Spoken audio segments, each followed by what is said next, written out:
डभोई तालुका के किसानों को योग्य मात्रा में यूरिया उर्वरक न मिलने से किसानों की हालत दयनीय हो गई है।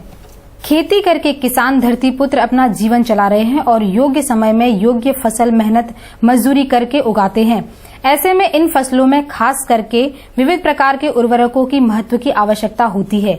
ऐसे में डभोई क्षेत्र के किसानों को यूरिया उर्वरक प्राप्त करने के लिए भारी जहमत करनी पड़ती है। हालांकि डभोई के उर्वरक विक्रेताओं द्वारा यूरिया उर्वरक बेचा जा रहा है, लेकिन किसानों को जितना चाहिए उतना उर्वरक नहीं मिल रहा है।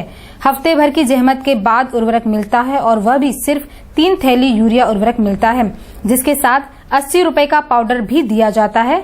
यह पाउडर फिलहाल किसानों की किसी काम का नहीं है, फिर भी विक्रेता द्वारा दिए जाने वाला पाउडर किसानों को मजबूरी में लेना पड़ता है। इस क्षेत्र के किसानों की मांग है कि शासन तंत्र द्वारा ऐसी कोई व्यवस्था हो जिससे पर्याप्त मात्रा में किसानों को उर्वरक उपलब्ध हो। दर वर्ष हमारे आ टाइम से 5 થી 10 ધક્કા મારીએ તો 2 થેલી ખાતર મળે છે। અમારે 25 થેલીની જરૂર હોય તો એકરી 2 થેલી કરીને 50 ધક્કા મારીએ તો અમને 25 થેલી ખાતર મળે। જનવાડાથી કાના ઉભા છો તમે?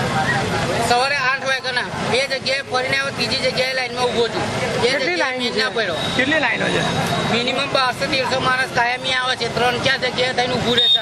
ઝઘડા થાય છે? એમાં ઝઘડા થાય છે? ઝઘડા થાય, બબાલો થાય, બહુ થાય છે। તો કેટલી થેલી અહીંયા આપે? અત્યારે અમને 3 થેલી આવે છે, પણ ભાગ આવવાનો જ નથી।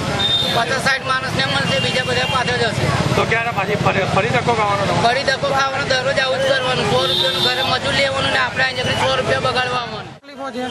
ડભોઈ તાલુકાના 118 ગામડાઓની અંદર ખાતરની અછતના કારણે દરરોજની એક પણ ગાડી ડભોઈમાં આવી શકતી નથી ખાતરની, અને ખેડૂતોને વારંવાર લાઈનમાં 10-10 કલાક 12-12 કલાક ઊભા રહેવા છતાં પણ એક ખેડૂતને 3 બેગ આપવામાં આવે છે, અને ખેડૂતને કાયમ માટે ખાતરની છેલ્લા મહિના 2 મહિનાથી તકલીફ પડે છે। ખેડૂતોના માલ નિષ્ફળ જાય છે। 118 ગામડાના કેટલા ખેડૂતો અતિવૃષ્ટિના કારણે પણ પાયમાલ થયા છે, અને અત્યારે ગુજરાત સરકાર કે કેન્દ્ર સરકાર પણ એના પગલાં લેતી નથી ખેડૂતોને ખાતર પૂરું પાડવાની।